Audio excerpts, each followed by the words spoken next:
ಇಬ್ಬರು ಬ್ರಾಹ್ಮಣರು ಅಧಿಕಾರದಲ್ಲಿದ್ದವರು ಯಾವುದೋ ಒಂದು ನಿಮಿತ್ತದಿಂದ ಕಲಹದಲ್ಲಿ ಅಚಾತುರ್ಯದಿಂದ ಬ್ರಹ್ಮಹತ್ಯೆಯನ್ನು ಮಾಡುವಂತಹ ಪ್ರಸಂಗ ಬಂದಿದೆ ಅವರಿಗೆ. ರಂಗಣ್ಣ ಧಾಮಣ್ಣ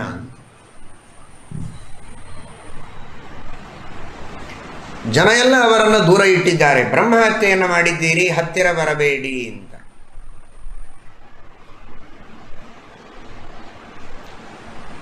ಅವರಿಗೆ ಮನಸ್ಸಿಗೆ ಬಹಳ ದುಃಖ ಆಗಿದೆ.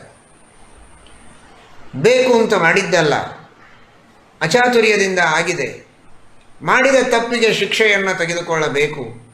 ಜನ ನಮ್ಮನ್ನು ದೂರ ಇಟ್ಟಿದ್ದಾರೆ ಅನ್ನುವುದಕ್ಕೆ ಕೊರಗಲ್ಲ, ನಮ್ಮಿಂದ ತಪ್ಪಾಯಿತಲ್ಲ ಜೀವನದಲ್ಲಿ, ಆಗಬಾರದ ಕೆಲಸ ಅಂತ ಮನಸ್ಸಿಗೆ ನೋವು, ದುಃಖ.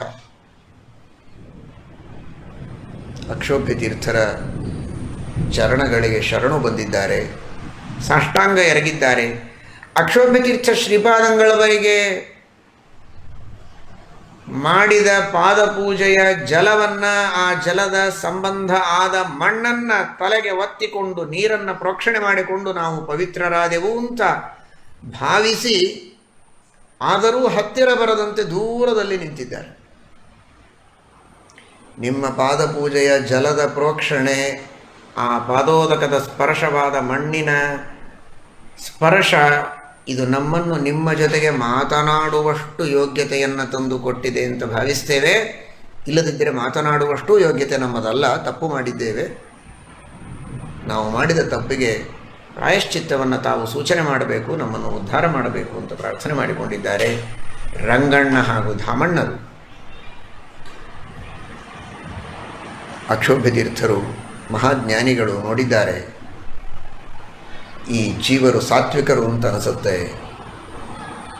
ಯಾಕೆಂದರೆ ಪಶ್ಚಾತ್ತಾಪ ಆಗಿದೆ ಅವರಿಗೆ. ದುರ್ಜನರಿಗೆ ತಾವು ಮಾಡಿದ್ದೇ ಸರಿ ಅಂತ ಅನಿಸುತ್ತೆ. ಕೆಟ್ಟ ಕೆಲಸವನ್ನು ಮಾಡಿದರೂ ಅವರಿಗೆ ದುಃಖ ಇರೋದಿಲ್ಲ, ಸಂತೋಷ ಇರ್ತದೆ. ನಾವು ಮಾಡಿದ್ದು ಸರಿ ಅಂತಂತಾರೆ. ಇವರಿಗೆ ಮನಸ್ಸಿಗೆ ಇಷ್ಟು ನೋವಾಗಿದೆ, ದುಃಖವಾಗಿದೆ ಅಂದರೆ ಇವರು ಸಜ್ಜನರು. ಹಾಗಾದರೆ ಇವರ ಉದ್ಧಾರವನ್ನು ಮಾಡಬೇಕು. ಆದರೆ ನಮಗೇನಾದರೊಂದು ಪ್ರಾಯಶ್ಚಿತ್ತವನ್ನು ಹೇಳಿ ಅಂತ ಬಂದು ಕೇಳಿದ ಮಾತ್ರಕ್ಕೆ ಭಾರೀ ಪಶ್ಚಾತ್ತಾಪವಾದಂತೇನಲ್ಲ, ಇನ್ನೂ ಪರೀಕ್ಷೆ ಮಾಡೋಣ ಅಂತ. ಎತ್ತರದ ಗಿಡ, ರಭಸದಿಂದ ಹರಿಯುವಂತಹ ನದಿ, ಮಹಾಪುರ. ಆ ಗಿಡದ ಮೇಲೆ ಹತ್ತಿ ಗಿಡದ ತುದಿಗೆ ಬಂದು ಮಾಡಿದ ತಪ್ಪಿಗೆ ಪ್ರಾಯಶ್ಚಿತ್ತ ಮಾಡಿಕೊಳ್ತೇವೆ, ನಾವಿಂಥ ತಪ್ಪು ಮಾಡಿದ್ದೇವೆ ಅಂತ ಘೋಷಣೆ ಮಾಡಿ ಮೇಲಿನಿಂದ ಇಬ್ಬರೂ ಹಾರಿ ನಿಮ್ಮ ಪ್ರಾಣವನ್ನು ಬಿಡಬೇಕು. ನೀವು ಇನ್ನೊಬ್ಬರ ಪ್ರಾಣ ತೆಗೆದದ್ದಕ್ಕೆ ನಿಮ್ಮ ಪ್ರಾಣ ಕೊಡುವುದೇ ಪ್ರಾಯಶ್ಚಿತ್ತ. ಅಕ್ಷೋಭ್ಯ ತೀರ್ಥರು ನಿರ್ಣಯ ಹೇಳಿದ್ದಾರೆ. ರಂಗಣ್ಣ ಧಾಮಣ್ಣರು ಹಿಂದೆ ಮುಂದೆ ನೋಡದಂತೆ ನೇರವಾಗಿ ಪಟಪಟ ಅಂತ ಗಿಡ ಹತ್ತಿದ್ದಾರೆ ಬೆಕ್ಕಿನಂತೆ. ಗಿಡ ಹತ್ತಿದವರೇ ಗಿಡದ ತುದಿಗೆ ಏರಿ, ಗುರುಗಳೇ ಅನುಜ್ಞೆಯನ್ನು ಕೊಡಿ, ಇಕೋ ಬಿದ್ದೆವು ಅನ್ನುವ ರೀತಿಯಲ್ಲಿ ಇನ್ನೇನು ತಮ್ಮ ಪ್ರಾಣವನ್ನು ತ್ಯಾಗ ಮಾಡುವುದಕ್ಕೆ ಹಾರುವ ಸ್ಥಿತಿಯಲ್ಲಿರುವಾಗ ಕೆಳಗಿಳಿದು ಬನ್ನಿ ಅಂತ ಕರೆದಿದ್ದಾರೆ ಅಕ್ಷೋಭ್ಯ ತೀರ್ಥರು. ಹಾಗಾದರೆ ಪ್ರಾಣ ಬಿಡುವಷ್ಟು ಅವರಲ್ಲಿ ಸಿದ್ಧತೆ ಇದೆ ಅಂದರೆ ಅಷ್ಟು ಮನಸ್ಸಿಗೆ ದುಃಖವಾಗಿದೆ. ಇಷ್ಟು ದುಃಖ ಆದರೆ ಪಶ್ಚಾತ್ತಾಪೇನ ಶುದ್ಧತಿ. ಹಾಗಾದರೆ ಅವರು ಶುದ್ಧಿಯನ್ನು ಪಡೆದುಕೊಳ್ಳುವ ಯೋಗ್ಯತೆಯನ್ನು ಪಡೆದಿದ್ದಾರೆ ಅಂತ ಗೊತ್ತಾಗಿ, ಆಮೇಲೆ ತಾವು ತಮ್ಮ ವಿಶಿಷ್ಟವಾದ ಮಂತ್ರದಿಂದ ಅಭಿಮಂತ್ರಿತವಾದಂತಹ ಶಂಖೋದಕ, ದೇವರ ಪೂಜೆಯನ್ನು ಮಾಡಿದಂತಹ ಪವಿತ್ರವಾದ ಆ ಶಂಖೋದಕದಿಂದ ಅವರಿಗೆ ಪ್ರೋಕ್ಷಣೆ ಮಾಡಿದ್ದಾರೆ. ಇನ್ನು ಮೇಲೆ ನೀವು ಶುದ್ಧರಾಗಿದ್ದೀರಿ, ನಿಮ್ಮ ಎಲ್ಲ ಕಾರ್ಯಗಳಲ್ಲಿ ನೀವು ಎಲ್ಲರ ಜೊತೆಗೆ ಸೇರಿಕೊಂಡು ಮೊದಲಿನಂತೆ ಇರಬಹುದು. ಇಷ್ಟು ದಿನ ಜನ ನಿಮ್ಮನ್ನು ಸಮಾಜದಿಂದ ದೂರ ಇಟ್ಟಿದ್ದಾರೆ, ಬಹಿಷ್ಕಾರ ಹಾಕಿ ದೂರ ಸರಿಸಿದ್ದಾರಲ್ವ, ಇನ್ನು ಮುಂದೆ ನೀವು ಎಲ್ಲರ ಜೊತೆಗೆ ಸೇರಿಕೊಂಡಿರಬಹುದು ಅಂತ ಆದೇಶ ಮಾಡಿದರು. ಆದೇಶವನ್ನು ರಂಗಣ್ಣ ಧಾಮಣ್ಣರಿಗೆ ಮಾಡಿದ್ದಾರೆ ಅಕ್ಷೋಭ್ಯ ತೀರ್ಥರು.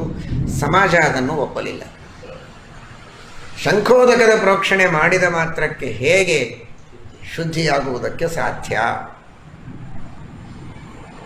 ಇಂತಹ ದೊಡ್ಡ ಪಾಪ ಇದು ಅಂತ ಅಕ್ಷೋಭ್ಯ ತೀರ್ಥರು ಅವರ ಯೋಗ್ಯತೆಯನ್ನು ಪರಿಶೀಲಿಸಿ ಅವರಿಗಾದ ಪಶ್ಚಾತ್ತಾಪವನ್ನೆಲ್ಲ ಪರಿಗಣಿಸಿ ಆ ಪಶ್ಚಾತ್ತಾಪದಿಂದಲೇ ಅವರು ಶುದ್ಧರಾಗಿದ್ದಾರೆ. ಅಂಥವರಿಗೆ ಇನ್ನೂ ವಿಶೇಷವಾದ ಶುದ್ಧಿಯನ್ನು ಈ ಶಂಖೋದಕದ ಮೂಲಕ ತಮ್ಮ ಪವಿತ್ರವಾದ ತಪಸ್ಸು ಹಾಗೂ ಮಂತ್ರಗಳ ಬಲದಿಂದ ಅವರನ್ನು ಶುದ್ಧಗೊಳಿಸಿದ್ದಾರೆ. ಆ ಆತ್ಮವಿಶ್ವಾಸ ಅಕ್ಷೋಭ್ಯತೀರ್ಥರಿಗಿದೆ, ಇವರು ಶುದ್ಧರಾಗಿದ್ದಾರೆ ಎನ್ನುವ ನಂಬಿಕೆ ಇದೆ. ಆದರೆ ಜನರು ಒಪ್ಪಲಿಲ್ಲ, ಅವರನ್ನು ಸೇರಿಸಿಕೊಳ್ಳಲಿಲ್ಲ. ಆಗ ಅವರ ಬಂಧು ಬಾಂಧವರನ್ನೆಲ್ಲ ಕರೆದಿದ್ದಾರೆ. ನೋಡಿ, ಒಂದು ಗುಣ, ಒಂದು ದೋಷ. ಗುರುಗಳ ಮೇಲೆ ವಿಶ್ವಾಸ ಮಾಡಲಿಲ್ಲ ಅನ್ನುವ ದೋಷ ಒಂದು ಆ ಬಂಧು ಬಾಂಧವರಲ್ಲಿದ್ದರೂ ಕೂಡ ಅಂತೂ ಅವತ್ತಿನ ಕಾಲದ ಜನ ತಪ್ಪು ಮಾಡಿದ ವ್ಯಕ್ತಿಯನ್ನು ದೂರ ಇಡಬೇಕು ಅನ್ನುವ ಒಂದು ಪ್ರಜ್ಞೆಯನ್ನು ಇಟ್ಟುಕೊಂಡಿದ್ದರು. ಇದೊಂದು ಗುಣ. ಅಂದರೆ ಇನ್ನೊಮ್ಮೆ ಇಂಥ ತಪ್ಪು ಮಾಡಬಾರದು ಅನ್ನುವ ಎಚ್ಚರ ಜನರಿಗೆ ಬರುತ್ತೆ. ಆದರೆ ಆ ರೀತಿ ದೂರ ಇಟ್ಟದ್ದು ಸರಿ, ಗುರುಗಳು ಹೇಳಿದ ಮೇಲೆ ಕೇಳಬೇಕಾಗಿತ್ತು, ಅದನ್ನು ಕೇಳದೇ ಇರುವುದು ತಪ್ಪು. ಸರಿ, ಆಗ ಅಕ್ಷೋಭ್ಯತೀರ್ಥರು ಶುದ್ಧವಾದ ಒಂದು ವಸ್ತ್ರವನ್ನು ತೆಗೆದುಕೊಂಡು ಬನ್ನಿ ಅಂತ ಹೇಳಿದ್ದಾರೆ. ಶುದ್ಧವಾದ ಶುಭ್ರ ವಸ್ತ್ರವನ್ನು ಎದುರಿಗೆ ತಂದಿಟ್ಟರು. ಕೇರೆಣ್ಣೆಯಲ್ಲಿ ಎದ್ದಿದ್ದಾರೆ, ಕಪ್ಪಾಗಿ ಹೋಯಿತು. ತಮ್ಮ ಒಬ್ಬ ಶಿಷ್ಯರಿಗೆ ಆಜ್ಞೆ ಮಾಡಿದ್ದಾರೆ, ಈ ಬಟ್ಟೆಯನ್ನು ತೆಗೆದುಕೊಂಡು ಗಂಗಾದಿ ಎಲ್ಲ ತೀರ್ಥಗಳಲ್ಲಿ ಇದನ್ನು ಎದ್ದಿಕೊಂಡು ಬನ್ನಿ ಅಂತ. ಎಲ್ಲ ತೀರ್ಥಗಳಿಗೆ ಹೋಗಿ ಯಾತ್ರೆ ಮಾಡಿಕೊಂಡು ಅದನ್ನು ಎದ್ದಿಕೊಂಡು ಬಂದಿದ್ದಾರೆ ಆ ಶಿಷ್ಯರು. ಅಷ್ಟೊತ್ತಿಗಾಗಲೇ ವರ್ಷ ಆಗಿರ್ಬೋದು. ಅಷ್ಟೆಲ್ಲ ತೀರ್ಥಯಾತ್ರೆ ಮಾಡಿಕೊಂಡು ಬಂದರೆ ಆ ಕೇರೆಣ್ಣೆಯಲ್ಲಿ ಎದ್ದಿದ ಕಪ್ಪು ಬಟ್ಟೆ ಹೇಗಿರುತ್ತೆ? ಕಪ್ಪಾಗಿಯೇ ಇತ್ತು. ಅದೇ ಬಟ್ಟೆಯನ್ನು ಅದೆಲ್ಲ ಬಂಧು ಬಾಂಧವರನ್ನು ಕರೆಸಿ ಎಲ್ಲರ ಎದುರಿನಲ್ಲಿ ಮುಂದಿಡಿಸಿ ತಾವು ಶಂಖೋದಕದಿಂದ ಅದನ್ನು ಪ್ರೋಕ್ಷಣೆ ಮಾಡಿದರೆ ಮೊದಲಿನಂತೆ ಶುಭ್ರವಾಗಿದೆ. ಆಗ ಅವರೆಲ್ಲರ ಅಭಿಪ್ರಾಯ, ತೀರ್ಥಯಾತ್ರಾದಿಗಳನ್ನು ಮಾಡುವ ದೊಡ್ಡ ಪ್ರಾಯಶ್ಚಿತ್ತ ಹೇಳಬೇಕಾಗಿತ್ತಿವರು ಅಂತ, ಬರೀ ಪ್ರೋಕ್ಷಣೆ ಮಾಡಿದ್ರಲ್ಲ ಅಂತ. ಆ ತೀರ್ಥಯಾತ್ರಾದಿಗಳನ್ನು ಮಾಡಿ ಎಲ್ಲ ತೀರ್ಥದ ಜಲದಲ್ಲಿ ಹಾಕಿದರೂ ಶುದ್ಧವಾಗದ ಆ ಬಟ್ಟೆಯನ್ನು ತಮ್ಮ ಶಂಖೋದಕದ ಪ್ರೋಕ್ಷಣೆಯಿಂದ ಶುದ್ಧ ಮಾಡಿದಾಗ ಜನಗಳಿಗೆ ವಿಶ್ವಾಸ ಬಂದಿದೆ.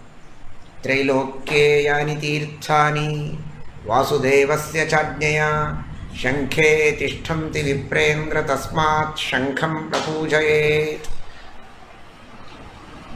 ಈ ಶ್ಲೋಕವನ್ನು ಎಲ್ಲರೂ ಹೇಳ್ತೇವೆ, ಆದರೆ 3 ಲೋಕದ ಎಲ್ಲ ತೀರ್ಥಗಳ ಸನ್ನಿಧಾನ ಆ ಶಂಖದಲ್ಲಿದೆ ಅಂತ ಭಕ್ತಿಯಿಂದ ಚಿಂತನ ಮಾಡಿ ಆ ಶಂಖ ಚಕ್ರ ಗದಾ ಪದ್ಮಧರನಾದ ಪರಮಾತ್ಮನನ್ನು ಭಕ್ತಿಯಿಂದ ಚಿಂತಿಸಿ ಪೂಜಿಸುವ ಅಕ್ಷೋಭ್ಯ ತೀರ್ಥರ ಮಂತ್ರದ ಬಲದಿಂದ, ಪ್ರಾರ್ಥನೆಯ ಮಹಿಮೆಯಿಂದ ಆ ಎಲ್ಲ ತೀರ್ಥಗಳು, ತದಭಿಮಾನಿ ದೇವತೆಗಳು, ಅಲ್ಲಿರುವ ತನ್ನಿಯಾಮಕ ಭಗವದ್ರೂಪಗಳು ಪ್ರಸನ್ನವಾಗಿ ಇವರ ಪ್ರಾರ್ಥನೆಗೆ ಓಗೊಟ್ಟು ಆ ವ್ಯಕ್ತಿಗಳನ್ನು ಶುದ್ಧಗೊಳಿಸಿದ್ದಾರೆ ಅಂತ ನಾವು ಚಿಂತನೆ ಮಾಡಬೇಕು.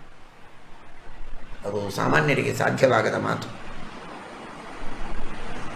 ನಮ್ಮ ಭಕ್ತಿಗೆ ತಕ್ಕ ಹಾಗೆ ನಾವು ಪ್ರಾರ್ಥನೆ ಮಾಡಿದರೆ, ಶಂಖದ ಪೂಜೆ ಮಾಡಿದರೆ ನಮಗೂ ದೇವರ ಅನುಗ್ರಹ ಮಾಡುತ್ತಾನೆ, ನಮ್ಮ ಯೋಗ್ಯತೆಗೆ ತಕ್ಕಷ್ಟು. ಅಕ್ಷೋಭ್ಯ ತೀರ್ಥರ ಯೋಗ್ಯತೆ ಬಹಳ ದೊಡ್ಡದು. ಅಂತಹ ಮಹಾನುಸಂಧಾನದಿಂದ ಅವರು ಪೂಜೆ ಮಾಡಿ ಪ್ರೋಕ್ಷಣೆ ಮಾಡಿದ್ದಕ್ಕೆ ಬ್ರಹ್ಮಹತ್ಯೆಯಂತಹ ದೋಷವೂ ಕೂಡ ದೂರವಾಗಿದೆ, ಪರಿಹಾರವಾಗಿದೆ.